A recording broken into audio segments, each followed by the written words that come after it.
काकर भिजा सकाळ बंधु मानू शुभ सकाळ शुभ अभिनंदन। उठिलेनी ना नहीं शीघ्र शीघ्र उठी पड़तु एवं सकाळर सूर्योदय को देखा चेष्टा करंतु।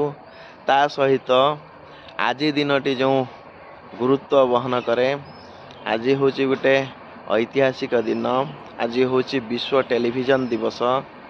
आजिर दिन ही जॉन लोगीवेयर टेलीविजन को उद्भावन करते 1996 मसीहा पाखरु यही दिन को टेलीविजन दिवस भावे विश्व टेलीविजन दिवस भावे पालन करा होउची।